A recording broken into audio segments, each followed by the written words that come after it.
Salut, ici Lydia Kepinski, vous écoutez Choc.ca. Je sais que tu me détestes, tu veux pas me pardonner.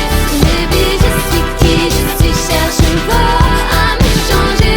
Je sais que tu me détestes, tu veux pas me pardonner. Podcast, musique, nouvelles. Vous écoutez Choc.ca.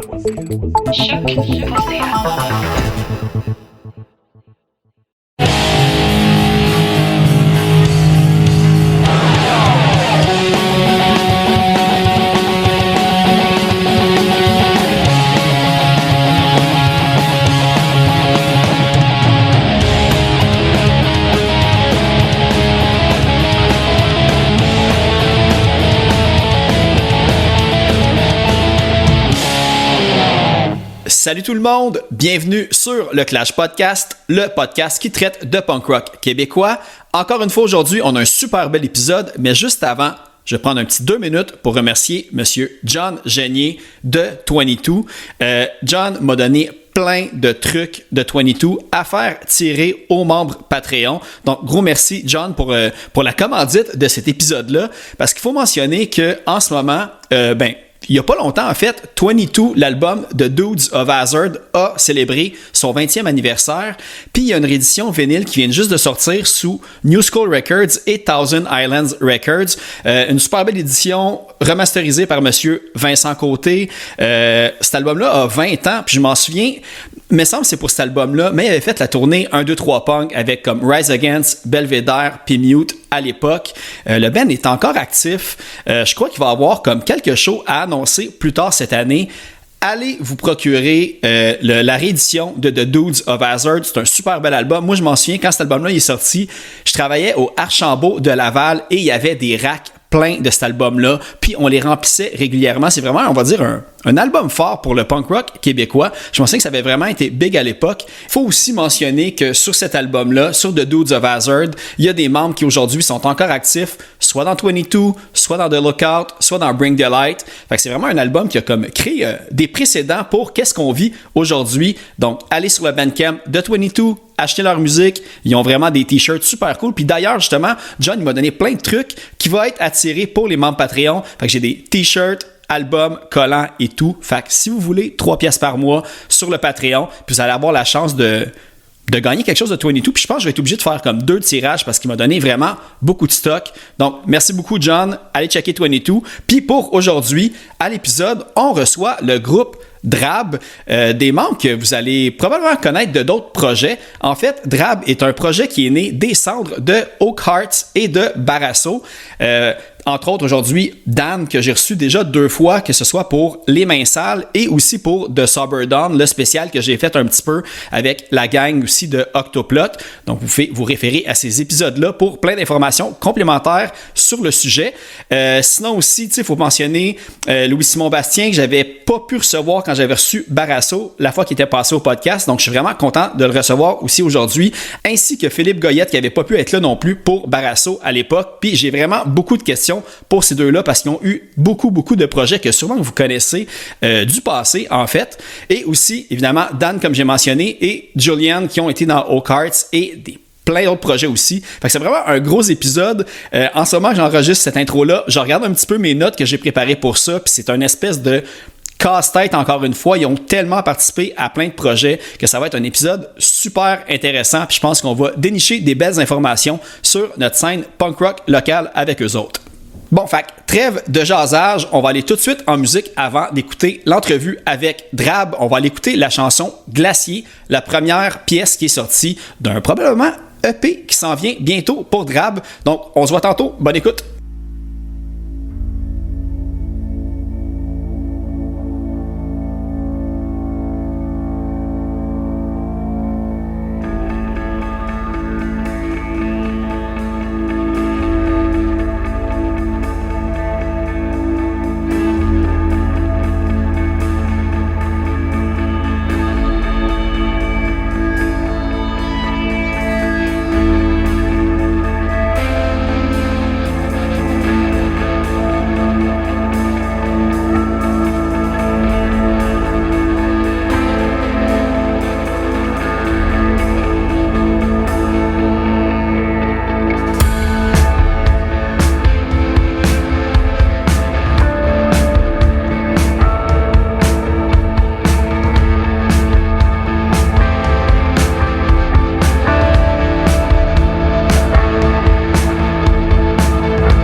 Hey, salut Drab! Salut! Salut! Fait que j'étais avec Dan, Juliane, Phil, puis Louis-Simon. Bonjour.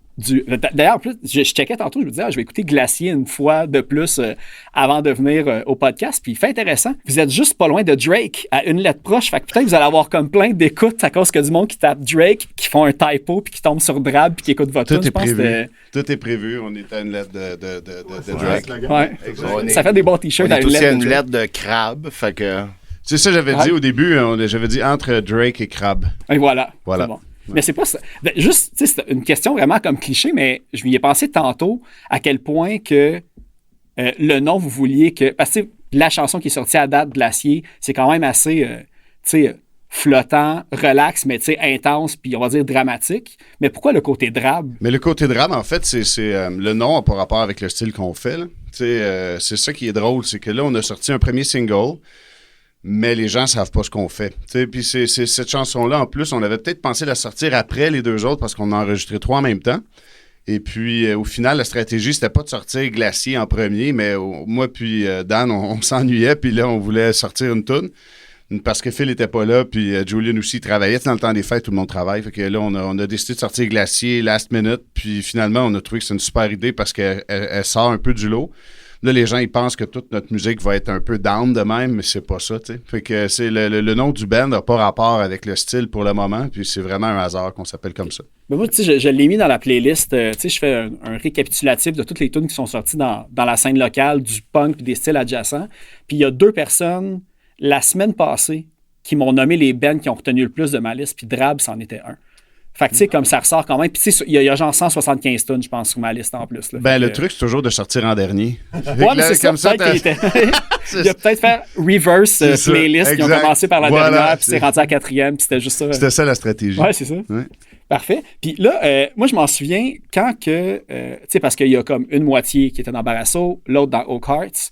Puis je m'en souviens que me semble que j'ai appris que les 2 bands se séparaient dans la même semaine. Ça se peut-tu? C'est un curieux hasard, mais en effet, c'est arrivé pas mal tout dans le même temps, là, à peu près dans le temps des fêtes 2021. Pendant un milieu de pandémie poisseux, là.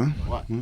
Quand encore les choses étaient incertaines, puis que tu savais pas si ça allait retomber ou pas. Puis, Quand tu venais de jammer un peu stressé avec un masque, puis tu savais pas si tout le monde pourrait être là. Ouais.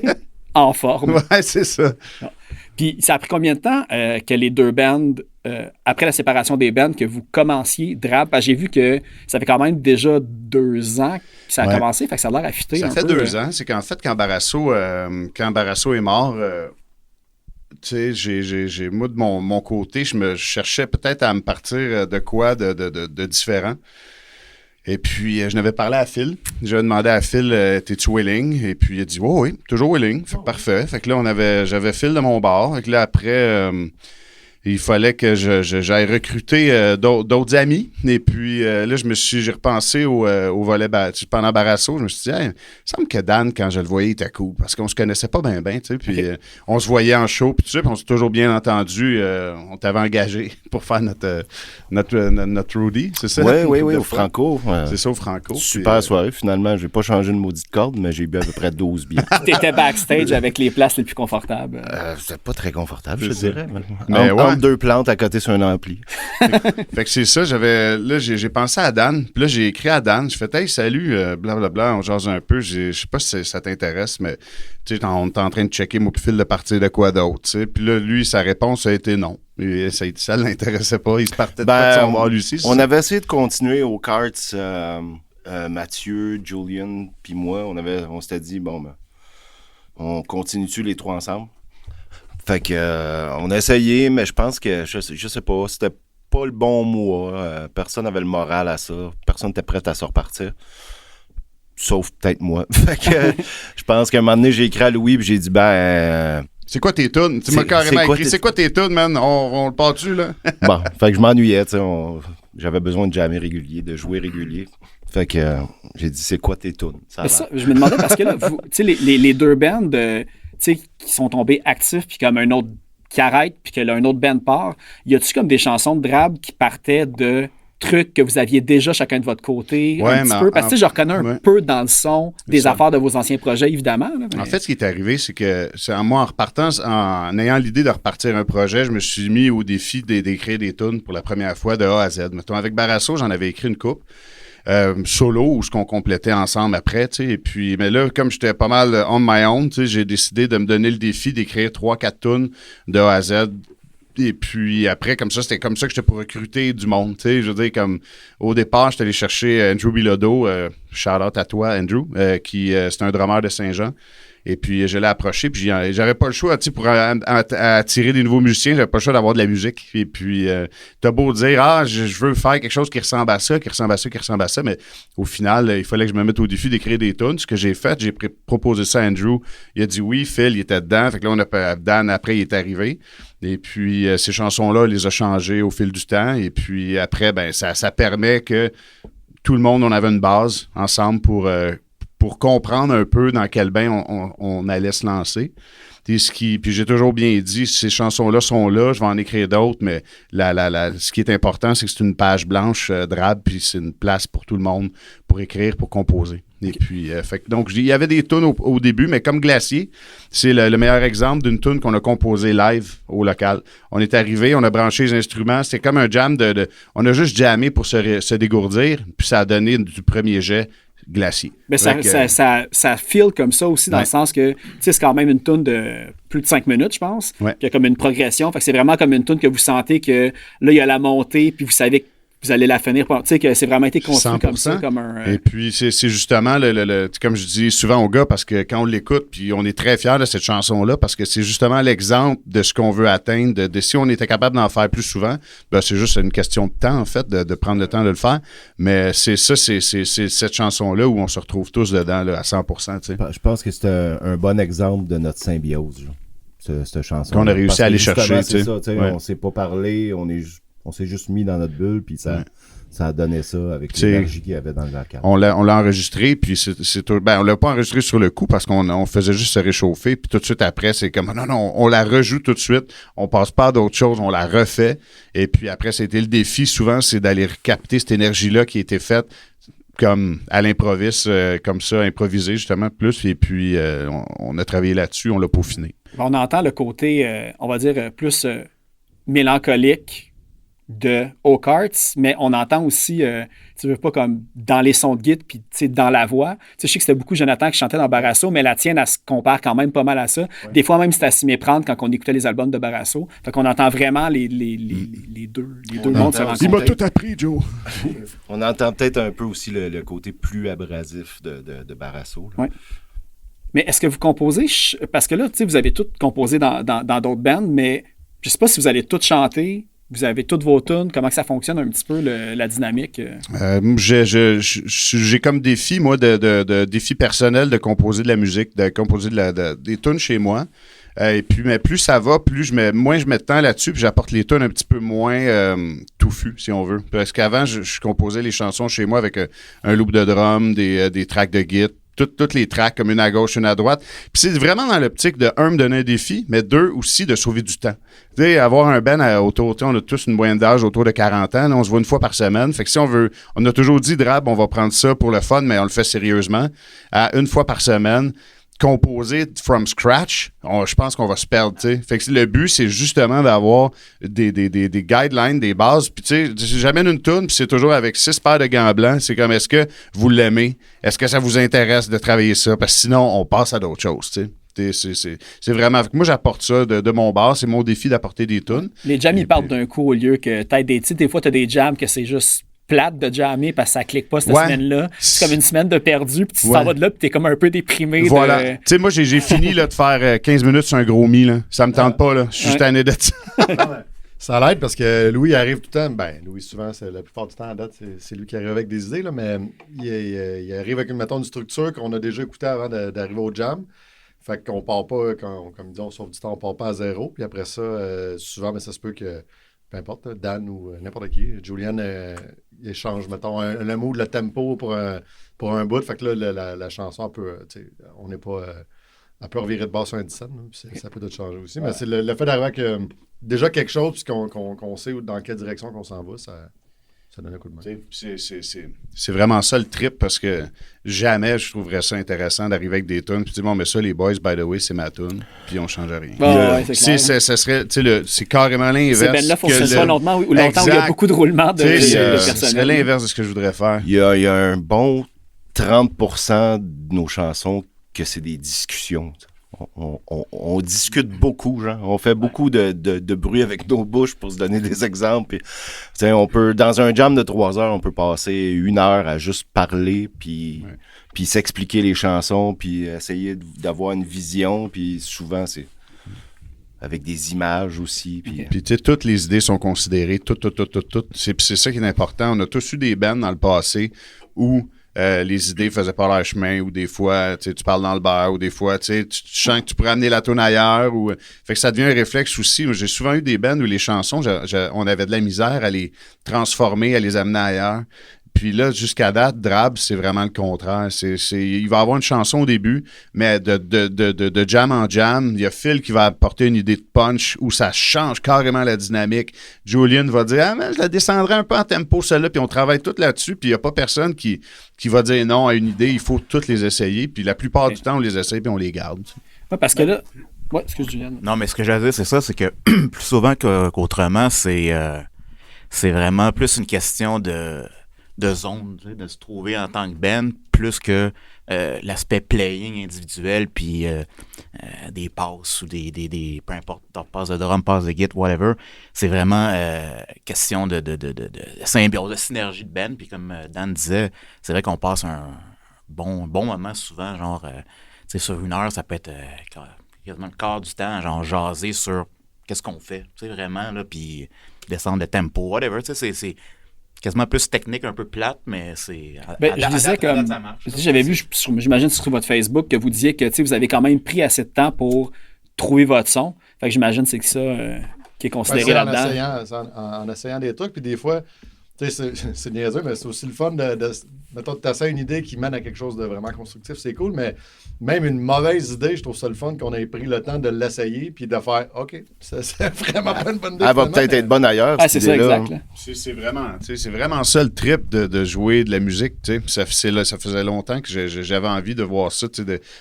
Vraiment, c'est une équipe, puis on travaille tout ensemble, puis c'est vraiment cool.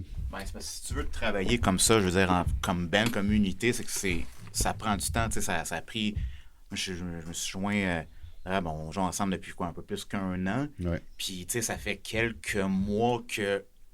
OK, on se comprend les 4 que c'est le même qu'on travaille, puis c'est le même qu'on avance. Fait que, ça se fait pas non plus. Je pense que l'enregistrement qu'on a fait nous a appris ça. Là, parce qu'on s'est mis une vraie discipline pour ça. Là. Vous avez enregistré... parce que j'ai vu tantôt, vous avez comme un setlist là-bas, puis j'ai vu que vous aviez à peu près 8 tonnes environ ou de quoi. Fait que je sais pas si comme vous avez enregistré un EP ou juste des singles à date. On a enregistré 3 chansons. Au début, on appelait ça un EP. Puis encore là, c'était un coup de tête. Là, on s'est dit... on trouvait qu'on stagnait un petit peu. Fait qu'à un moment donné, on s'est dit, on se met un objectif, on n'aura pas le choix. Faut se botter le derrière. Fait qu'on s'est mis un objectif, puis pendant 2 mois et demi, on a choisi 3 chansons au départ. Pendant 2 mois et demi, on a joué ces chansons-là, enregistré ces chansons-là, décapité ces chansons-là. On a tout passé au peigne fin. On a passé des jams, que c'était des sessions d'écoute et de notes. C'était vraiment nerd.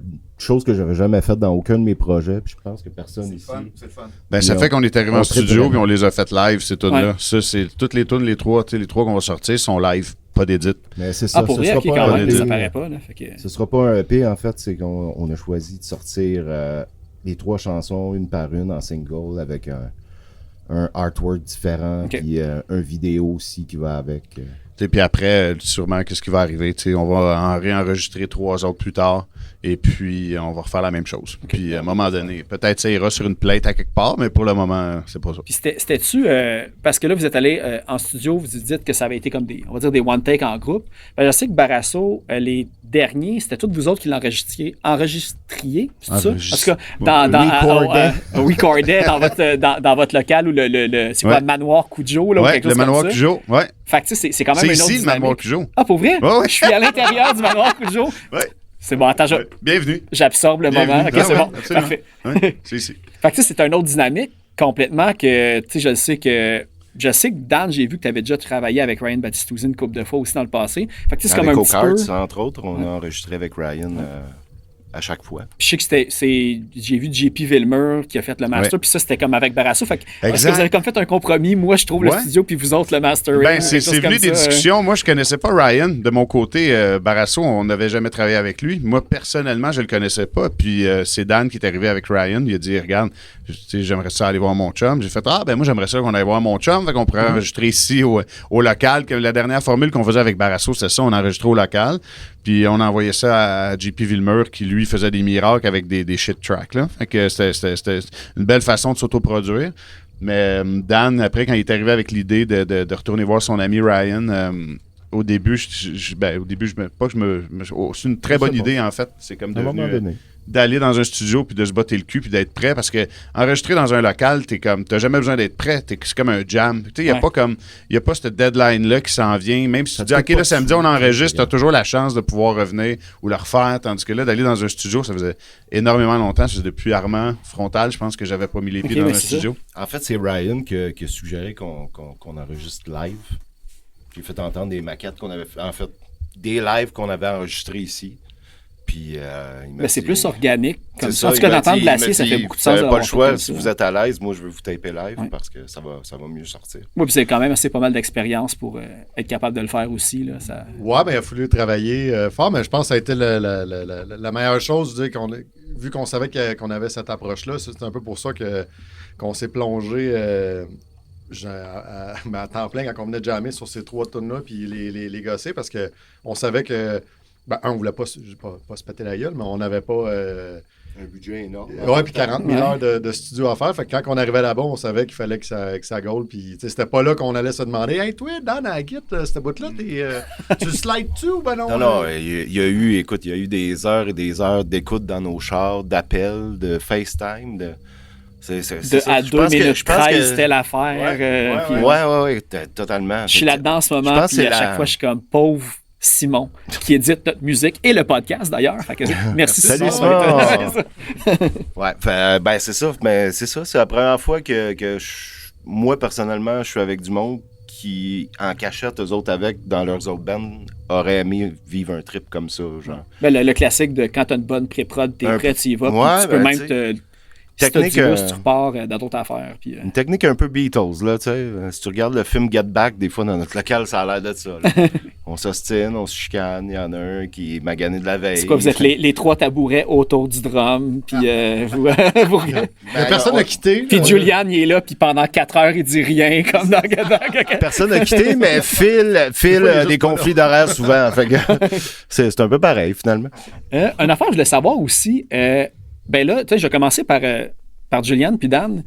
Vous autres, comment vous vous êtes rencontrés à la base? J'ai essayé de faire le lien avec tout, mais tu sais, Julian, il y a tellement un passé obscur que j'ai rien trouvé. Je suis un dormeur de salon, moi. Mais non, on va te laisser commencer. Je pensais que tu allais me dire, je vais te laisser me tenir le micro. J'espérais que tu le prennes. En fait, je commence à avoir la même ouate. Dan, c'est guitariste stand de micro dans le band. Oui, entre autres. C'est un bon support. C'est pour ça que je suis allé chercher Dan. Mais je me suis dit, Dan, ça va être le meilleur. Ça a l'air d'un trooper. Tu vois, c'est ça. J'ai pas manqué un jam en 2 ans. Non. T'as manqué une coupe de riff, hein? Une coupe de bout aussi. Julian puis moi, on s'est rencontrés par des amis communs. En fait, avec des amis, j'avais commencé à jammer dans le sous-sol d'un de ceux-là. On faisait des affaires bizarres avec des machines à tape, puis... Drum électronique, mais on expérimentait avec des sons. C'était vraiment juste pour le trip de... C'était-tu Mother Callis qu'on avait parlé? Non, c'est pas Mother Callis. Non, c'est un projet donc que personne n'a entendu parler parce que c'était vraiment des amis qui traînent dans le sol. Mais on veut avoir un petit nom bien vite, comme ça. Il y a des gens... Le Lab Saint-Joseph. OK, c'est bon. Ouais, le Lab Saint-Joseph. C'est dans les archives officielles. Écoute, j'ai des enregistrements, mais je ne les enverrai pas. OK, c'est bon. Puis, c'est ça. Au début, on était 3. Puis, à un moment donné, hey, mon chum Julian, il va venir jouer du drum. Fait que Martin a commencé à jouer de la basse à la place. Puis, Julian, je pense qu'après 2-3 fois qu'on a joué dans le sous-sol ensemble, Émilien devait s'absenter pour des shows d'O-Karts, mais on voulait continuer. Fait que j'ai demandé, hey, ça te tente-tu? Ça te tenterait-tu de venir remplacer? Pour faire une histoire courte, il a dit oui. Emilien a quitté aux Cards, fait que Julian est rentré. Puis c'est comme ça. Et voilà. C'est vraiment aussi simple que ça. Là. On se connaissait pas tant que ça. On apprend encore à se connaître, je pense. Je vais peut-être t'apprendre des affaires sur Julian aussi. Oui, mais d'ailleurs, totalement. Ouais. Non, mais c'est parce que tu sais, c'était Wedding Game, le band avant dans lequel tu étais. Oui. Okay. Oh, attends, il a hésité, ça veut dire qu'il y en a plusieurs, fait qu'on va en apprendre d'autres. Non, j'y ai plugué Wedding Game en rentrant dans le local, fait que il fait la comédie. Mais c'est parce que l'affaire, c'est que moi, quand je suis allé l'écouter, c'est encore disponible comme, tu sais, sur le Bandcamp, il y a même des vidéos sur YouTube et tout. Ouais. Puis, tu sais, c'est soul, c'est blues, c'est rock. Puis, tu sais, c'est vraiment, tu sais, vous avez fait des gros shows, le festival de jazz, des choses comme ça. Puis, tu sais, on le voit que t'es pas... Autant que j'ai pas rien trouvé précédemment à ça, on le voit que t'as de l'habitude, t'étais un bon drummer à la base. Fait que, tu sais, j'imagine ça part d'ailleurs ou... Je me suis toujours plus considéré comme un gars qui aimait la musique puis qui pouvait jouer du drum. C'est timekeeper le plus possible, puis être avec des chums, jouer de la musique, puis tu sais, that's it, là. Gros passionné de musique, point, puis tant mieux si je peux jouer, si ce que je peux faire fit sur ce qu'on a à faire, tant mieux. Fait que, ouais, ça a tout le temps été juste une question de traîner avec du monde, puis... Parce que c'est hyper différent, on va dire, rap ou Wedding Game. Oui, en fait, moi, je suis pas mal plus dans le gros country, puis de la musique pas mal plus smooth même que qu'est-ce que j'ai toujours eu l'habitude de jouer, à part, mettons, Wedding Game, là. Ouais, fait que...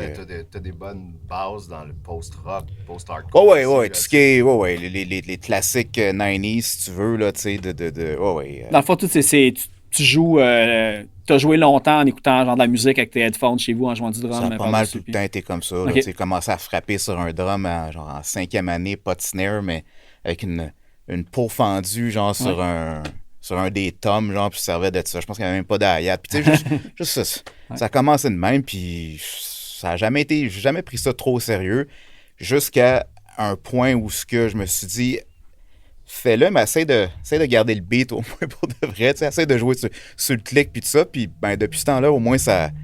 Je sens qu'il y a une progression. Fait que, c'est... Ouais. Parce que l'affaire, c'est que je regardais... Ben, y a-tu quelque chose entre Wedding Games puis Drab? Un gros accident. OK, ouais. Un accident de la route. Ça, je pensais plus jamais pouvoir jouer du drum puis tout ça. Okay, ouais. Oh, il a fallu... écoute, ça a été long puis pénible. Puis d'ailleurs, quand on s'est rencontrés, moi puis Dan, par justement, comme il disait, des entremises de chums en commun, puis tout ça. Je marchais, je pense que j'avais encore une canne ou genre des béquilles, puis tout ça, là, tu sais. Fait que c'est lui qui me remet en shape. Puis, t'as été son physiothérapeute. Je vais pas entrer dans ce détail-là, mais quand j'ai demandé de venir jouer dans Aux Cards, il m'a dit, écoute, ça me tente, mais je sais pas si je suis capable. J'ai jamais rejoué sur un vrai drum. Parce que là, on jouait sur un drum électronique. J'ai jamais joué sur un vrai drum. J'ai jamais joué pour vrai des tunes intenses pis tout. Fait que... Mais ça me tenterait d'essayer. Fait que j'en ai parlé au gars d'Aux Cards puis tout le monde était open. Fait puis sérieusement, je pense qu'il s'est martyrisé un peu, mais... il s'est donné, ça a suivi. Ouais, mais c'est pied droit, En fait, les seules séquelles, si tu veux là, faire ça rapide, c'est un pied tombant dans le fond. Là, OK.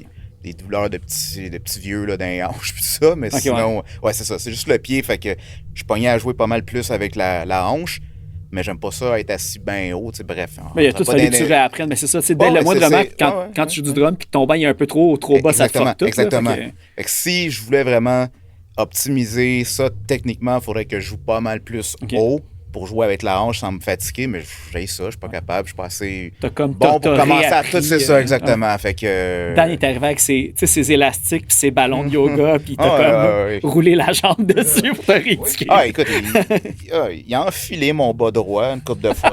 C'est vrai. Je me demandais comment cette phrase-là allait se terminer. C'est vrai, Julian pouvait, à cause de ses problèmes de hanche, tout ça, il pouvait pas se pencher pour mettre ses bas, puis il y avait un genou qui pliait plus. Puis il y avait un enfileur de bas, mais on était sur la route avec O'Karts, puis il avait oublié son enfileur. Fait qu'un bon matin à l'hôtel, il a fallu que je lui mette ses bas. OK, c'est bon. Mais au moins, ça apprenne. Non, mais c'est correct, gars. Écoute, j'ai le cœur sur la main, moi. Voilà. Une belle fraternité. T'as le bas dans la main. Ouais. Après J'aurais 2 pas semaines laissé. avec le même bas, là, ils ont dit OK, on va le changer. C'est ça. Je t'aurais pas dit laissé oui Pour au le Bobette? bien de tous. T'aurais-tu dit oui aux bobettes? Écoute, man, Si la jambe gauche était déjà dedans, il aurait mis la jambe droite. C'est important de le savoir pour écoute, la le gros, continuité du band. quand t'aimes comme si c'était ton frère, le gros... Quand t'aimes comme j'aime, y a pas de limite. c'est oui. Gars, moi, je surais pour toi.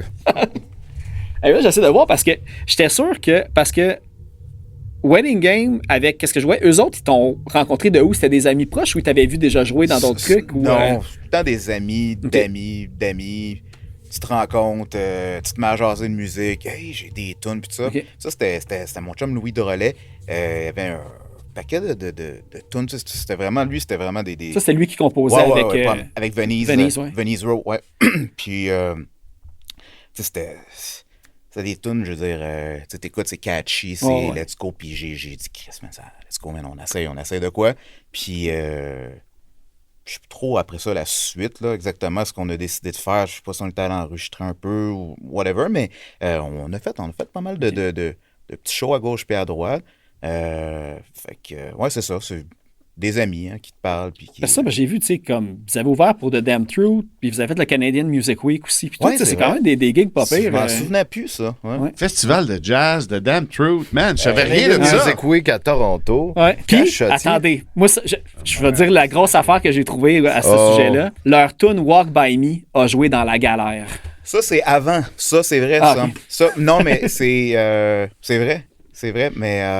Comment que ça s'est fait? ça, pour, mais j'étais pas là, ça. Ok. Je sais pas. j'ai essayé de honnêtement. retrouver l'épisode sur tout.tv, mais c'est un épisode payant, puis j'ai fait fuck that, là. J'ai un abonnement. Je vais pas payer pour J'ai la un galère. abonnement. là. Si, Ok. si tu veux, je peux te donner mon password. Parfait. Faites le clip, ça pourrait être. Non, c'est vrai. Il y aurait la musique de Pas de Drab qui jouerait pendant ce temps-là. Ok. Ou faites la scène que la toune de Wedding Games avec la toune de Drab de la galère. C'est une bonne idée. Mmh. Puis vous remplacez tous les personnages avec la face à Julianne. Avec un ami, on a déjà pris toutes les photos Facebook de Julian, puis on a changé soit sa face ou s'il était pas seul, la face de l'autre personne par l'arsulerie. Ma préférée, c'est celle où il tient un bébé dans ses bras. Ah, tu nous l'as envoyé, c'est dégueulasse. Ça va être dans la sleeve, là. Tu sais, le montage photo là, dans les vieux albums punk des années 90. Bébé là. Lars. Sinon, on va parler. On parle un petit peu. Là, on est déjà tombé dans les anciens projets.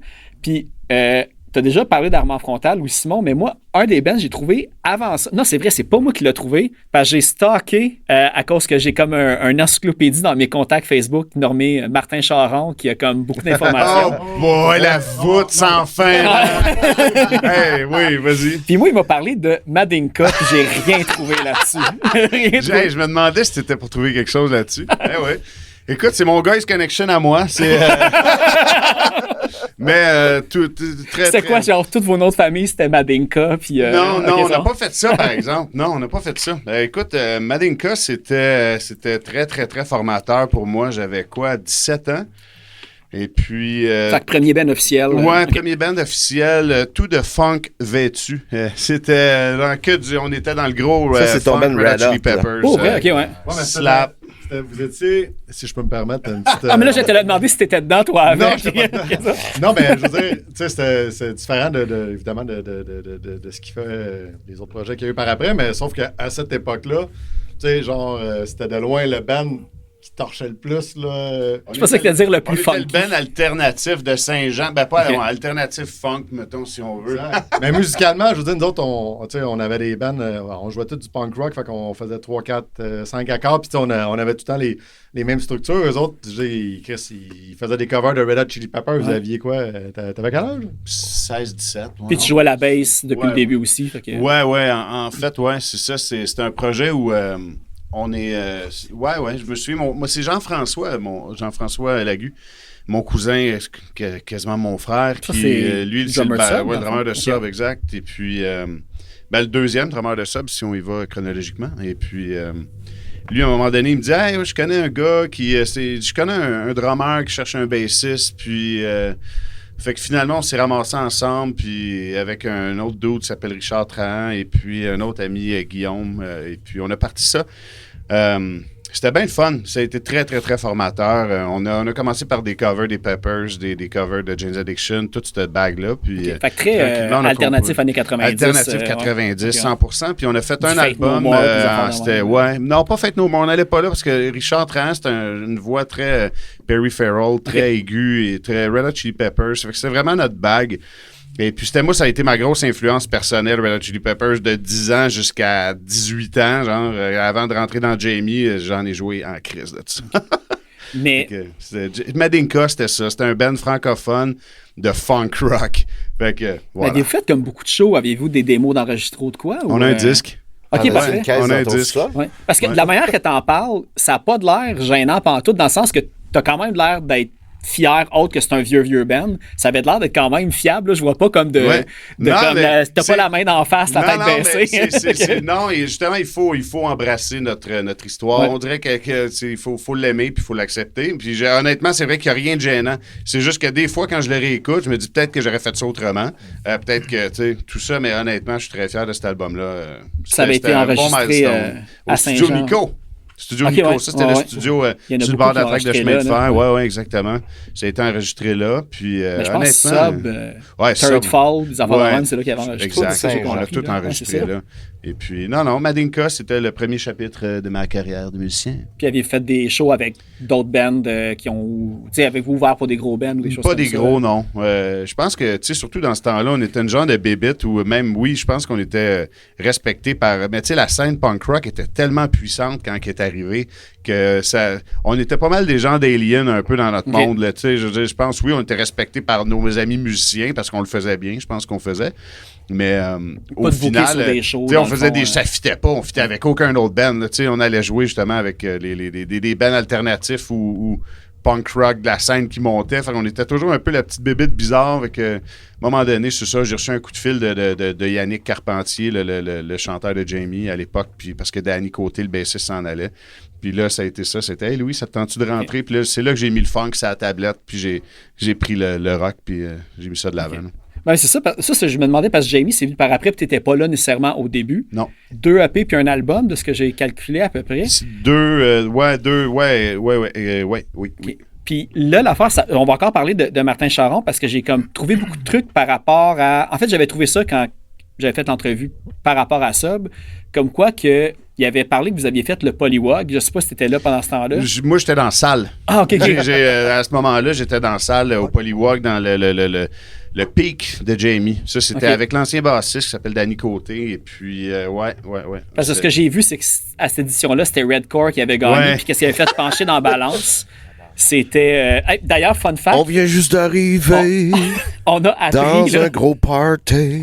À mon local de pratique, présentement, on a un divan écrit Redcore dessus. Oui. C'est officiellement je suis dans le local de Redcore. Fait que je suis comme, yeah. Une autre soirée de boire à volonté. C'est quoi le nom du On dirait que tu chantes comme la chicane, une tune de Redcore. C'est ça. Mais c'est la même crise de cochonnerie pour moi. Je me souviens de ça, cette finale-là. J'étais à la finale. On pensait tous que Jamie était pour gagner. Tu sais, il y avait de l'énergie dans la salle. Ouais. Moi, la performance de Jamie à ce moment-là, c'était écœurant. Ça donnait des frissons. Et le gagnant est... Redcore! Tout le monde, what the fuck? Ouais. C'est à cause, il paraît qu'ils ont priorisé pour à genre d'égalité. Ils sont allés avec le francophone. C'est ça. C'est ça. C'est même que Martin Charon l'expliquait. Ouais, je sais pas s'il y a eu des discussions là-dessus. Ça se peut très bien. Ouais. Ça se peut très bien. Tu sais, quand t'es un band alternatif, weirdo, un peu fugazi à Saint-Jean-sur-Richelieu, la scène n'est pas nécessairement là pour toi. En tout cas, des fois, c'est une vision que j'ai de la chose. Tu sais, on était tellement de bands à Saint-Jean-sur-Richelieu à l'époque qui chantaient en anglais, qui voulaient se démarquer. Ouais. Je l'ai même écouté tantôt. J'ai écouté Between a Shadow and I. Ouais, c'est ça. Puis chaque tune était différente. Je me dis, il y en a une qui ressemblait quasiment à du Doughboy, puis l'autre, c'était comme plus rude, plus punk un peu. Ça. Mais ça, c'est vraiment l'époque où, tu sais, en fait, c'est ça, Jamie, Mais faire l'histoire courte, là, moi, je suis rentré dans Jamie, puis il y avait déjà des tunes qui avaient été composées avec l'ancien bassiste. Qui est parti quand il était frustré d'avoir perdu Polywog. Ah oui, ben ça, non, je sais pas. Moi, c'est le scénario que je me suis fait dans ma tête. C'est là, ça, non, il était juste... Danny, c'est un artiste, puis je pense, de ce que j'ai compris, c'est qu'il était rendu là. Il était juste rendu là, et puis en fait, les gars comme Yannick Carpentier, Christian Roy, Terry Timmons me connaissaient pas tant que ça, c'était les autres gars de Jamie, mais c'est Danny, même en quittant Jamie, qu'il voulait pas partir puis laisser la place vide, puis il m'avait vu jouer de la bass justement avec Madinka, puis malgré que c'était un band de funk rock par rapport, il y a comme Danny, je pense qu'il a vu au travers de ça, puis là, il a proposé mon nom aux gars, et puis finalement, ils m'ont appelé, puis c'est là que je suis rentré dans le band. Une autre question par rapport à Jamie, vraiment comme une petite quick one, là, c'est quoi More Romance Records? C'était qui avait ça? More Romance Records, c'était un gars qui s'appelait Mick. Fait que c'était québécois. Oui, okay. Absolument. C'était québécois. J'ai pas son nom de famille. C'était un dude de l'entourage. Là, je pense... ouais. Ça avait-tu rapport aussi avec Third Fall? OK. Parce que me semble que je l'ai vu pour justement d'autres bands de Saint-Jean, mais j'ai jamais poussé vraiment plus loin. Puis, c'est des compiles. Punk rock, ça, non? Non, mon Romance Records, c'était le label de Mick, ce gars-là, qui, moi, j'oublie son nom de famille, mais il nous a signé entre parenthèses, là, c'est un grand mot, signé, mais... Il printait les CD, puis j'imagine qu'il a payé pour le recording aussi, quelque chose comme ça, ouais, exact, mais ça a été bien éphémère, je pense, mon Romance Records. OK, ouais, c'est ça, mais il me semble que tu dis Third Fall, puis il me semble que j'ai peut-être... Ou 22, là, qui avait de quoi là-dessus. C'est ça, je pense qu'il était Mick, il était dans l'entourage de... Il a tout mis son argent dans Jamie, puis bon, là, j'essaie. Sinon, attends, là, je vais aller. Dan aussi, il faut que je trouve des petites affaires de ton passé là, qu'on n'a pas parlé aux 2 épisodes précédents.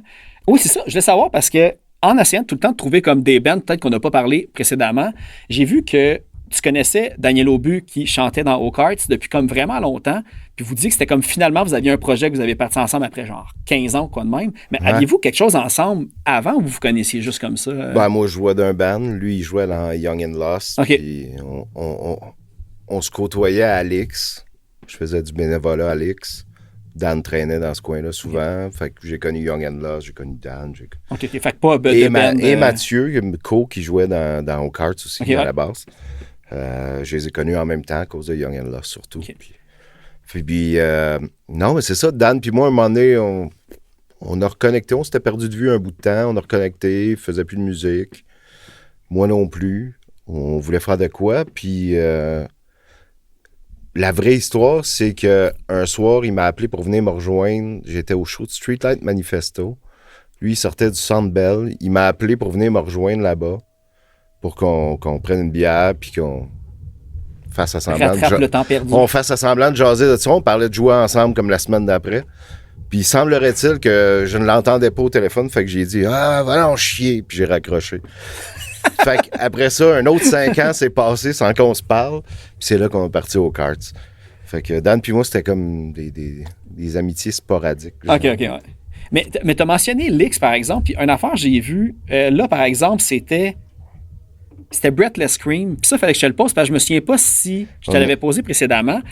Je suis même pas sûr qu'on a parlé avec Mathias. Mais c'est parce que l'affaire, c'est quand on parle de Breathless Scream, on parle de Sober Dawn, vous dites toutes ces bands-là. Il y a 8 noms pour le même band, dans le fond, de ce que je comprends. Ben non, c'est pas le même band. Mathias et moi. Ah, OK, pour vrai, moi, de la il y a des membres qui ont changé là-dedans. Breathless Scream, c'est le premier band que j'ai eu avec Mathias. Okay. Fait que Midnight Shift, Breathless Scream, puis Belmont Choke, c'était comme la même gang. C'est Mathias puis moi avec le même drummer. OK. Puis il y a des membres qui se sont promenés là-dedans comme deuxième guitare ou comme bassiste. Puis ensuite, à la fin de toute cette grande épopée, on s'est séparé du drummer qui formait le trio de basse. Puis là, Larry est rentré en jeu. Okay. Puis là, encore 22 projets avec Mathias puis Larry. Puis, parce que l'affaire, c'est que Breathless Scream, de ce que j'ai vu, c'est que vous avez fait le dernier show Alix. Ouais. Puis j'ai vu le poster, là, puis il y avait genre Prostitute, les 5-4, Frenetics. Le bill, il y avait comme sûrement 50 bands. Oh oui. C'était quoi? Comment c'était? Genre, moi, j'étais pas là, puis on dirait que c'est comme un des shows que si je pouvais comme être là à ce moment-là, ça aurait été ça. Si tu peux t'imaginer la salle de l'X, là, t'avais le stage, puis il y avait un floor stage avec un autre backline, un autre kit de son, dans le fin fond où il y avait la merch. Fait que Ça roulait à 2 stages toute la journée. Genre de C'était un poudza, genre faux fun de des pré-poudza. poudzas, En fait, la poudza avait été inventée dans ce temps-là. Et puis, il avait fait un barbecue. Dans le parking en arrière de l'X. Puis Hugo avait modifié un gros plexiglas de restaurant qui était brisé, qu'il avait trouvé sa rue, à terre, dans un vidange, je sais pas trop. Mais il manquait le thé, fait que c'était restaurant. Puis il avait rajouté, en écrivant dessus, Le artistiquement mieux dit, Home of the Famous Puzza. Fait que c'est ça. Puis nous autres, on C'est l'avait le origin ramassé. story. Nous autres, on l'avait ramassé dans Ruelle à la fin de la journée, puis c'était dans notre local. Puis quand j'ai rencontré Hugo, je suis allé le rechercher chez notre ancien drummer, puis j'y ai offert. C'est encore dans son studio. Là. Ah, OK, pour vrai, que Fait que j'y ai ramené une relique de genre vieille de 15 ans. Mais ouais, c'est ça. On a joué à ce show-là. C'était... ça ressemblait à ça. C'était un barbecue. Ça ressemblait à un genre de mini pizza. OK. Puis c'est ça. Ça devait durer comme toute la journée au complet aussi, là, au nombre de bands qu'il y avait. Oui, ça là. commençait le matin, le midi, genre, puis ça allait jusqu'à je ne sais quelle heure. Puis après, il y avait un party pour les bénévoles, un party privé. Fait qu'il sacrait tout le monde dehors, puis un party privé. Je ne suis pas resté parce que je devais prendre le métro pour retourner chez nous. C'est quoi, c'est Rive-Sud? Oui. Fait que je sais pas ce qui s'est passé au party après. Je sais pas s'il y a des bandes qui ont joué quelque chose. Je sais pas ce qui s'est passé. Personne ne me l'a raconté non plus. Personne s'en souvient. Personne ne me l'a raconté non plus.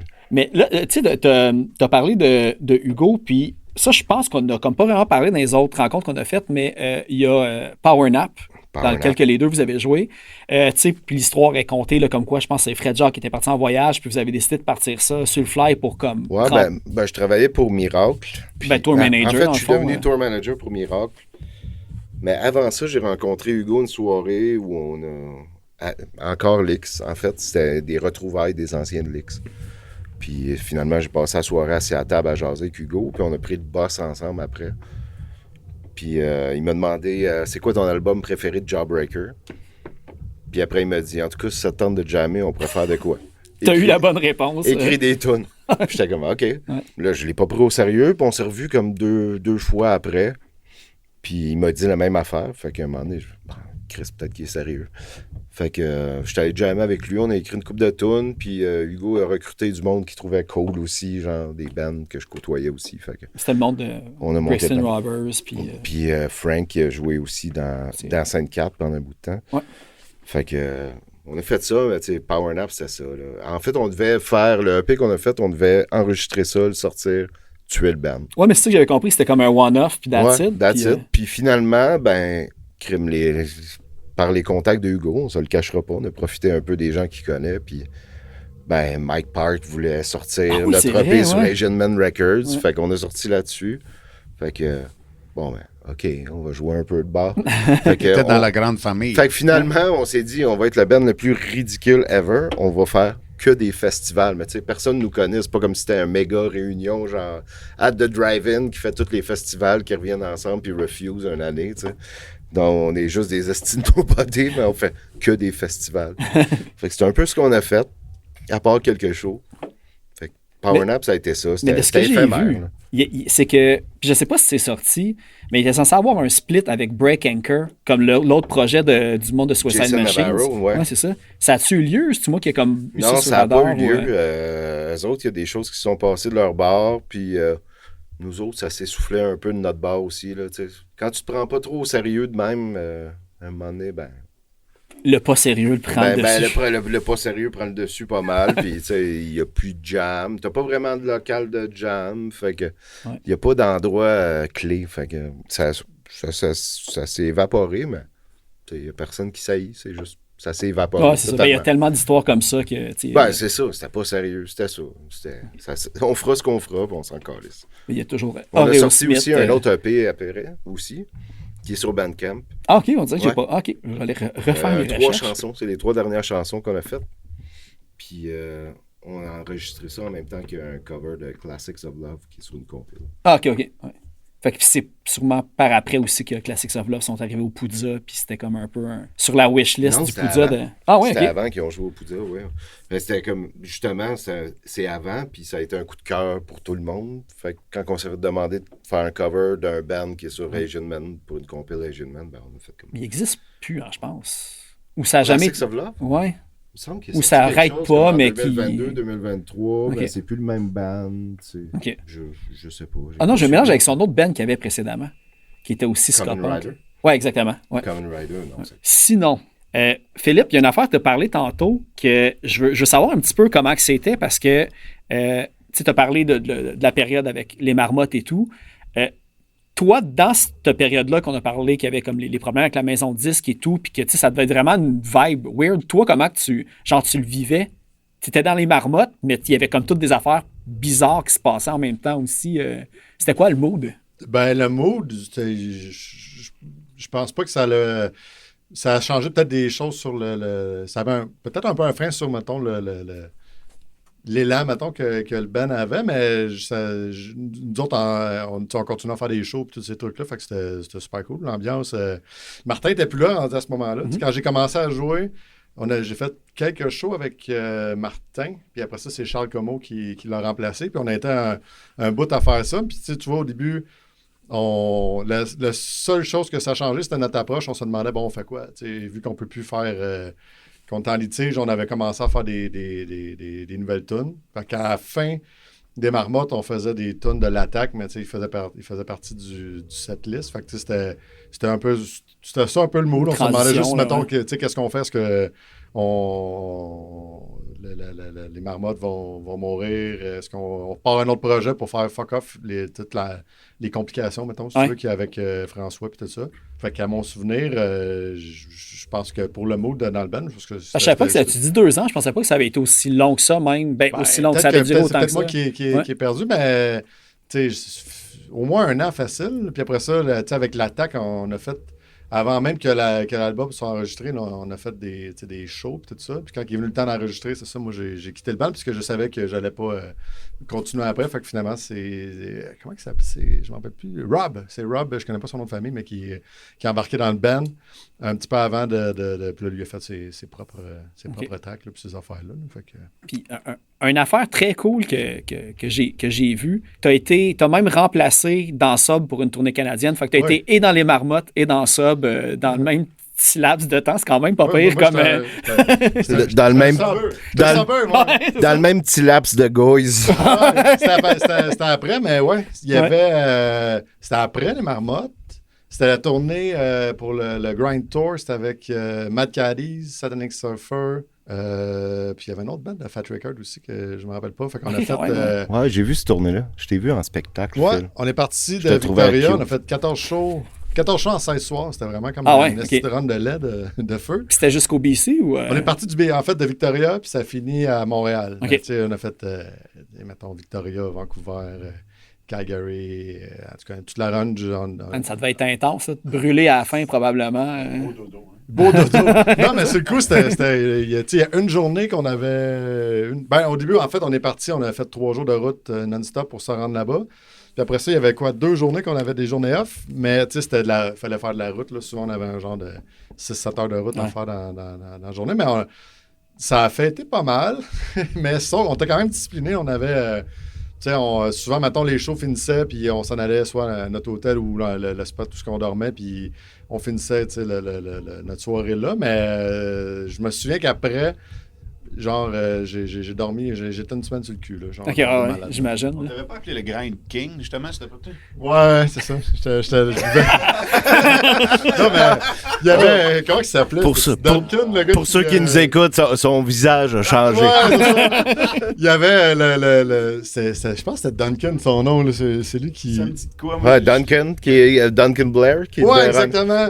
Je connais Duncan, je pense que c'était mon boss chez Vanco. Rendu à Ottawa, je pense, là, on avait fait facilement 8-9 shows. Là, c'est là qu'il m'est tombé dessus pour me dire tu bois toute la bière, man. Genre, j'étais comme, non, mais Chris, il a jamais. C'est ça, là, ça n'a jamais été comme bon, vous autres, vous êtes ça, vous avez le droit à tant de bandes. On arrivait au soundcheck, puis je veux dire, il y avait beaucoup de. Il y avait des Mad Caddies, on était tout le temps comme 3 bands principaux plus 1 ou 2 bands locaux. Fait que, tu sais, on arrivait, puis au soundcheck, il y avait de la bière, puis quand il n'y en avait plus, il en ramenait, puis quand il n'y en avait plus, il en ramenait, ou il y avait du fort ou des affaires de même. Fait que, tu sais, moi, je m'ouvrais une bière au soundcheck, puis après ça, je gardais un rythme, tu sais, Puis le raisonnable. pire, c'est que vous deviez être le premier band qui jouait. Ouais, Fait que ben peut-être non, tu ça peux- dépend. On était le premier band, et il y avait 1 ou 2 bands locales, mettons. Ok, ouais. Si on jouait à Calgary, mettons, il y avait 1 ou 2 bands de là, puis après ça, c'était nous autres dans les premiers Mais bands. si tu fais bien doser, parce que tu savais que ta soirée de travail finissait C'est relativement ça. tôt. Fait que tu Moi, peux quand y aller j'embarquais, all in. j'étais juste un petit peu chaud d'ail, puis après ça...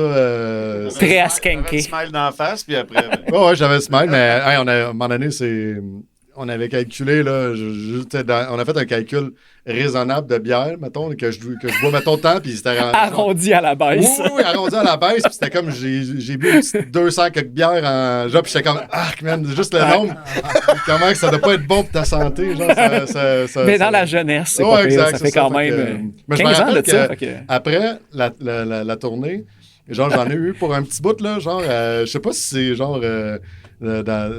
Delirium tremens. Effet placebo, là, mais pendant, je pense, au moins une semaine, là, le soir vers 5 heures, là, 5 heures, entre T'avais 5 et 6 soif, heures, hein?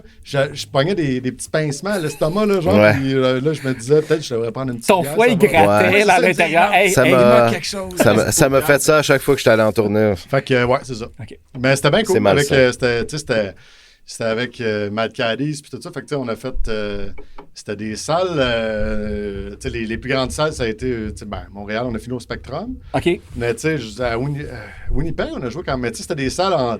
Genre 600-800 personnes, puis Quand même, hein. 1200, mettons. Bon, je pense que c'était ça, à peu près, le Spectrum. Genre, Spectrum, ça doit être à peu près ça. 1200, ça. Fait que, tu sais, il pense y a que eu des bons shows là-dedans que je suis super reconnaissant à Sub de m'avoir demandé de faire. Parce que j'ai jamais fait une aussi belle run de show. Là. OK. C'est super cool. Merci à Sub. Puis là, ça, genre, faut pas que j'oublie, mais il y a tout le temps comme le premier band de le monde. Puis là, je me demandais si c'était lui. Ça, il y a quand même des affaires à trouver. Là. Fait encore merci à Martin Charon puis à Montreal Concert Poster Archive. Mais au Braston, Ouais! j'ai pas trouvé grand-chose autre qui ont déjà fait Au des shows avec Braston? Jamie. C'est pire que Madinka comme nom. C'est une marque de capote. Mais c'était quel genre de band? C'était à quoi que ça ressemblait? Parce que ça avait l'air d'être tout avec, tu sais, j'ai vu Jamie, Hang Up, Sub, vous avez fait des shows Ouais. avec eux autres à l'époque. Puis, Julien Landry, est-ce qu'il était dans Braston? Non. Non. Non, nous autres, ça, c'était... Il y avait moi, il y avait Sylvain Lagu qui jouait avec les Guys Connection, que lui, il est un cousin de Mathieu et Sébastien Goyette. Moi, je suis un Goyette, mais je suis pas leur cousin. Fait que, Ok. C'est pour ça qu'on s'appelait... puis là, c'est-tu le Lagu qui est le frère ou le cousin à JF, qui est le cousin Non, mais- à Louis non, Simon? non, OK. Tout est dans tout, mais non, C'est consanguin. Hein? mais bon, ça, c'est un band, je pense, j'étais en secondaire 4 ou 5 que, tu sais, qu'on avait ça. On a joué, je pense, secondaire 5. J'ai vu 98. à peu Ouais, près. et on a fini ça, le secondaire, je pense, en 98. C'était pas les talents Landry au Braston puis Jamie? Ouais, Talent Landry réunis. C'est quoi les talents Landry pour ceux qui OK. Vous ne connaissez pas les talents Landry? Nous autres, on allait à la polyvalente Marcel Landry, puis là, une fois par année, tu pouvais t'inscrire à un genre de gala. Il y en a du monde qui venait chanter, il y en a qui faisaient de la danse, ça pouvait être des numéros d'humour, mettons, des trucs comme ça. Puis ben, nous autres, tout ça, chaque année, je pense à partir de secondaire 3 ou 4, on participait avec nos bands respectifs. Ouais, exactement. On a peut-être même des vidéos des talents Landry à quelque part. Probablement, ouais. Un petit VHS. Mais bon, là, c'est dans les premières perfos, genre en tant que band pour nous autres, probablement. Puis, j'étais allé à la Polyvalente, je pense, il y a 3 mois. Je n'étais jamais retourné depuis. Puis, je suis rentré dans l'auditorium. Dans ma tête, l'auditorium, c'était quand même grand, tu sais. Dans ma tête, c'est super grand. Exactement, je suis rentré, puis j'étais comme, j'aurais jamais dû revenir, ça a brisé ma magie. C'est tout petit, là, genre, il y a des rangées de bain, il doit y avoir 10 rangées de bancs, t'es super collé sur le stage, là, puis dans ma tête, là, moi, c'était comme, c'est pas le Spectrum de Montréal, là, mais c'est une salle d'envergure. Ok, là, ouais. tout, puis, Il y avait encore la muraille à la crotte de nez? la muraille, non, ça, c'était dans la cafétéria. Ah oui, c'est ça, exact. Pour ouvrir l'appétit. Oui! Mais non, je suis pas allé vérifier, mais sûrement encore là, c'était bien incrusté. Ben, c'était d'un joint de mortier de briques. Ça tenait l'immeuble À ensemble. chaque lunch, on faisait... On mettait tout un petit backup. Puis, c'était-tu comme punk rock en Ouais, tant que ouais, tel? ça, ou, c'est ça, j'oubliais la question. Ouais, c'était du punk rock mélodique, là, mettons, Ok. là, tu sais. Fait que, on aimait bien Melon Collin, Lagwagon. NoFX, mettons, Ok, ouais. des trucs comme ça. Là. Fait que c'était bien du punk rock Fat Records. Là, c'est de voir aussi. Ouais, c'est ça. On a dit Del Fiasco aussi tantôt. Là, j'ai vu que je pense qu'il y avait Vincent Gauthier aussi là-dedans, qui Ouais. est dans 22. Bring the Light, puis il a fait Jesus Dollar Store aussi avec John Génier aussi. Ouais, exactement. Puis ça, j'ai entendu la première tune, parce que là, il y a comme un mini EP puis 2 chansons, puis il y a vraiment une grosse évolution. Tu sais, la première tune que vous avez sortie, c'était punk rock, puis après, c'était comme des tunes de comme 5 minutes, beaucoup plus lentes puis complexes. Ouais. Ben, on a fait, dans le fond, on a juste sorti. On avait sorti des tonnes démos, je ne me rappelle pas, sur Bandcamp ou quelque chose. Je pense que la dernière qui est sortie, c'était comme Orange ou quelque chose comme ça. Ouais, mais ça, c'est probablement des tunes qu'on avait tapées live dans notre local. Ouais, c'était ça qui était écrit, tapé au local, c'est sur Bandcamp. On a enregistré un EP qui avait 5 chansons. Puis tu sais, les oranges me font mal. Je pense que c'était ça le nom de la chanson, quelque chose comme ça. Là. Mais probablement que ça doit être Vincent ou Croteau qui ont dû mettre ça par après. Mais ouais, mais tu sais, c'est un band de trippers, là. Ça, c'était moins. Mais ça a quand même duré 5 ans, de ce que j'ai compris. Puis ouais, tout, ouais. Puis, ouais. Ouais, on a fait un EP, on a beaucoup. On a fait beaucoup de jams, beaucoup de ben, c'était des longues soirées, là, mettons qu'on va pour jammer, puis finalement, ça vire un peu en party, puis qu'on jamme jusqu'à 2, 3, 4 heures du matin, puis... Sort 3 tonnes de ça après... Après 5 ans, il y a eu...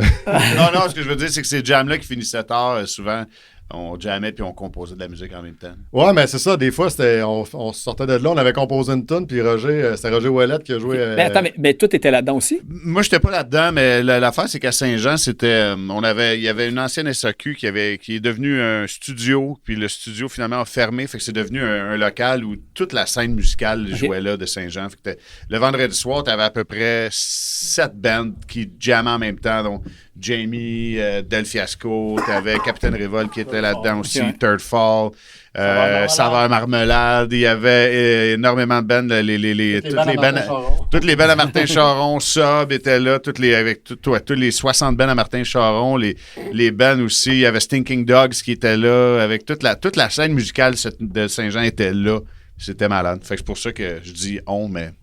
T'étais souvent. C'est ça.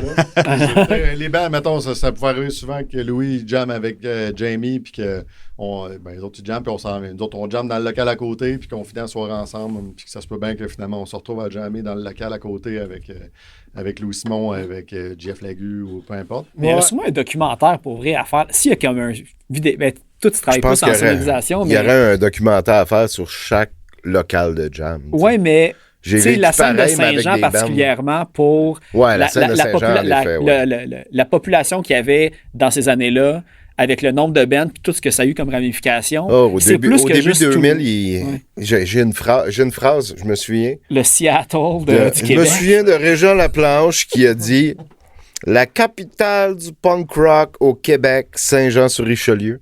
Je pense que c'était dans le live de Screws. Okay. Ben moi, ça se peut. Je sais pas si c'est parce qu'on a eu accès, mettons, à des locaux, mettons, pas chers, mais tu sais, avant d'avoir où ce qu'on jammait, le local que le studio Jerry, que Louis Simon parlait, il y avait un autre local c'est une bâtisse qui n'existe plus juste au bord du pont, mais c'était la même affaire, c'était une bâtisse commerciale que, à un moment donné, je sais pas c'est qui la première personne qui est tombée là, mais qui a loué ça, puis que là, il a loué l'espace, puis chaque porte, c'était des petits murs en J-Proc, là, puis on entendait le jam, la band à côté, comme si c'était dans notre local, mais je veux dire, rapidement, on avait accès à une place qui n'était pas le sous-sol de chez nos parents, puis on arrivait là, puis il y avait plein d'autres bands, fait que là, on s'est comme rapidement habitué à côtoyer d'autres bands, puis après ça, quand il y a eu d'autres endroits qui a des meilleurs espaces pour jammer, ben je sais pas, c'était comme déjà normal d'avoir un espace qui comprenait beaucoup d'espace de jam avec plein de bands. Fait que je sais pas, c'est peut-être ça qui a aidé. Tout du monde à peu près de la même âge aussi, de ce que je comprends aussi. Je me rappelle les shows, on allait voir, quand j'étais, mettons, mi-secondaire, on allait au Chevalier de Colomb à Saint-Jean, puis il y avait Jamie, les vieux Jamie, il y avait Third Fall, il y avait...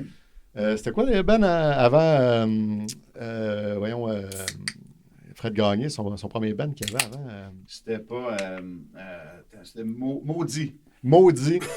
Mais bref. MAUX, DITS. Oh, ouais. Mais bref, c'était juste des bands locaux. On arrivait, ils louaient les Chevaliers de Colomb, là, puis Chris, c'était Jam Pack de monde. Il y avait genre 300-400 personnes, genre un show à 4$, mettons. Ben, All Ages aussi, là, j'imagine. Oh, ouais, exactement. Mais tu sais, je veux dire, pendant un bout, c'était ça. Il y avait des shows. S'il y avait quelqu'un qui bouquait un show au Chevalier de Colomb, le monde y allait. Là. Du jour au lendemain, ces Chevaliers de Colomb-là étaient pleins à tous les vendredis ou samedi soir. Là. Ouais, ils sont rendus où, ces filles? arrivé-là avec des gros jeans puis des bracelets en bonbons? Je sais pas. Des exhausts. Fait que c'est un peu ça. Ok. Je pense que c'est un peu ça qui, d'après moi, l'accès à des locaux pas chers, je pense que c'est ce qui a aidé les bands de Saint-Jean, d'après moi. Là. Avant qu'on se rende là, je t'ai interrompu, mais tu parlais d'un Ouellet dans Del Fiasco, quelque Roger chose comme Ouellet. ça. OK, c'est ça. J'étais comme, Ouellet. faut se souvenir de Ouellet. Qu'est-ce que Roger c'est passé? Wallet, lui, après ça, lui, il y a eu plusieurs bands, mais il y avait un band, Athena, dans le fond, que j'ai joué Ok, ouais. aussi avec lui. Puis, Quand même un band très digne de mention. Finalement, Phil, on est ton premier band que t'es un des membres Du fondateurs. début, ouais. Moi, je suis bon pour imiter les autres. C'est ça, c'est le ça. sabeux. Et voilà, exactement. Mais Athena aussi, ça a quand même roulé fort, j'ai l'impression. Tu sais, je pense que ça a été une des signatures de Slam qui s'est faite avant même que vous ayez sorti quoi que ce soit. Ouais. Puis, même, c'est con, mais tu sais, j'essaie tout le temps d'écouter le plus de musique possible, des bands que je vais recevoir. Puis c'est ça que j'écoutais tantôt en m'en venant. Puis c'est comme vraiment, tu sais, l'album est vraiment, vraiment fort. Là, tu sais. Incroyable. Ouais. C'est Ouais, un gros album. C'est là. excellent. Ouais, ben c'est tous des. Mononucléose. Ouais, exactement. C'est toutes des tunes que pas mal.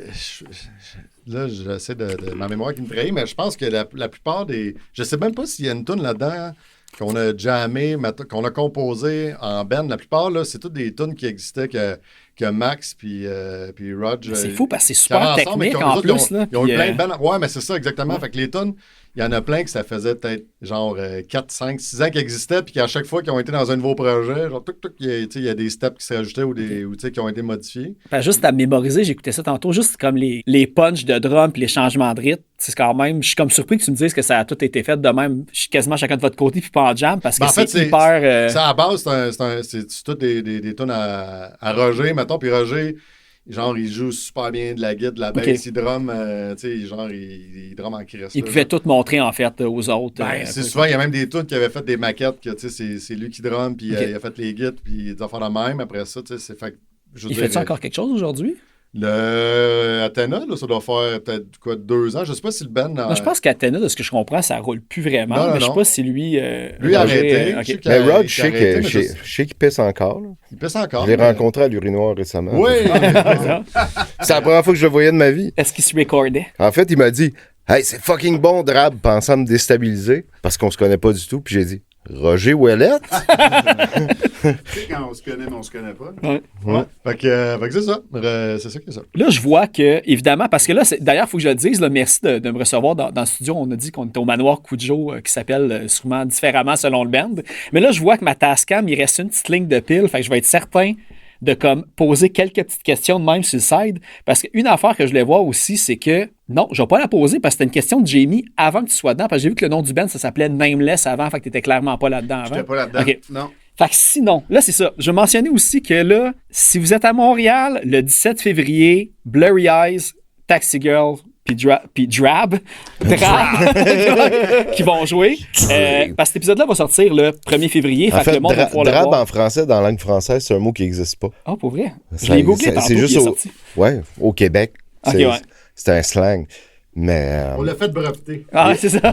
ça n'existe pas, les Français connaissent pas ce mot-là. Mais ça, c'était débile, par exemple, de quand on a trouvé le nom de band, même si c'est pas une question que tu as posée, de où vient le nom de band, mais quand on a trouvé le nom de band, de pouvoir s'inscrire sur ces plateformes, ça n'existait pas. Personne n'a pensé Ah, à ouais. ça. C'est cool, que- c'est simple. Ah, Ben, mais tu sais, ça sonne comme une syllabe. C'est comme, tu peux faire plein d'artwork facile avec Je pense un mot simple comme ça. deux semaines après qu'on ait choisi le nom du band, j'ai écouté Confession, je pense, avec Luc Picard. Puis il y a toute une scène où il répète le mot Drab à peu près 7 fois. Fait que j'étais comme, wow. Luc Picard a dit notre nom de band 7 fois en une minute. c'est Ok, marrant. vous l'aviez choisi avant de le. tu l'as choisi. Avant, Ok, ok. avant. Oui. C'est un signe. Je pense que c'est notre premier post à Instagram, en fait. Merci, Luc. Puis c'est ça. Shout out Luc Puis Picard. 17 février. Puis là, vous faites ça au Centre des Mémoires montréalaises. C'est un musée. Moi, j'ai jamais entendu parler de Moi ça. non Puis ça a plus. l'air d'être all ages. Fait que comme. Ouais. C'est tout le temps comme intéressant de savoir qu'il y a une place de même qui peut être bookable pour des show punks. là. C'est Fait que- un musée, un nouveau musée. Puis de ce que j'ai vu en ligne vite, c'est comme le musée de la mémoire de Montréal. Quelque chose comme ça. Là. Ouais, ben c'est pas mal. C'est Centre de mémoire montréalaise. Centre de Ouais, mémoire c'est ça. montréalaise, c'est ça. Fait que puis ça a l'air qu'il y a une salle de show là-dedans. Je sais que pendant le dernier Poudza, il y a eu, je pense qu'il y a eu une couple d'affaires off qui ont été faites Ah, ok. là. Genre Top acoustique, des shows secrets Ok. là, annoncés sur les réseaux. Puis ouais. Je pense qu'on va sûrement être le premier show rock, là. On va briser la Ok, glace, parfait. premier band, premier... Avec plein d'amis en plus, ça va être vraiment cool. Puis avez-vous d'autres trucs, ça sort à peu près le 1er février, s'il y a-tu d'autres chansons, vous savez quand vous allez les sortir, ou d'autres dates de spectacle de booker? Pour les spectacles, on n'a rien d'autre de booké. On n'était même pas censé prendre lui, parce qu'il va falloir être prête, là. Ça s'en Ouais, vient. c'est ça. Puis, Encore une fois, on s'est comme imposé quelque chose pour se botter le derrière. Genre. ça va être correct, tu sais, mais il reste du travail à faire. Et puis, il n'y a pas d'autre chose prévu pour le moment. Là, il faut se décider. Tu sais, pas de label, hein, on fait tout comme à la vitesse qu'on veut. Fait on veut sortir une chanson bientôt. Je ne sais pas trop quand ça va se faire, sûrement en février. Sûrement. Ah, puis d'ailleurs, Sûrement. ça me fait penser, là. Ça, on peut le couper au montage, mais évidemment, il y a juste Glacier de sortie. Ouais. Il va y avoir aussi la suggestion des Insoumises que je vais plugger. Mais vous, est-ce qu'il y aurait comme une toune qui pourrait être... Hey, on te sort dessus, personne en primaire? En primaire, ouais, ça sera pas ailleurs. Fait que le monde, il va falloir qu'il écoute ou qu'il clique puis qu'il avance son podcast. Ouais, c'est ça. Puis tout le monde me dit, moi, je skip les tunes puis ton intro, puis je vais direct à l'entrevue, puis je vais écouter ça sur Bandcamp après. Mais là, vous êtes obligés. Ceux qui sont restés jusqu'à la fin, il va y avoir un petit nanan. OK, bon, ben, regarde, Phil, ouais. on te fait cadeau Yeah! de notre prochaine chanson. Prochain single qui s'appelle Personne. Et puis, sur les ondes du Clash, pour la première fois, FM. Yeah! Eh ben merci beaucoup. Puis d'ailleurs, c'est ça que je voulais dire. La vrai, chanson il que y a j'ai du choisie FM aussi. pour la chanson des Insoumises, c'est une chanson de Glint, de l'album Naïve qui s'appelle Coloring. Moi, c'était comme dans quand même mes gros coups de cœur l'année passée. C'est une collaboration Québec-Nouvelle-Écosse, je pense du monde d'Halifax. Fait que t'as du monde de Diana Kralls, Botfly, Marée Noire, puis Frail Heads qui sont là-dedans. Puis c'est un gros coup de cœur. Allez écouter ça. Puis, ben c'est ça. Ben merci beaucoup, Merci. gang. Salut. Merci d'avoir jasé. Merci Phil. C'est gentil.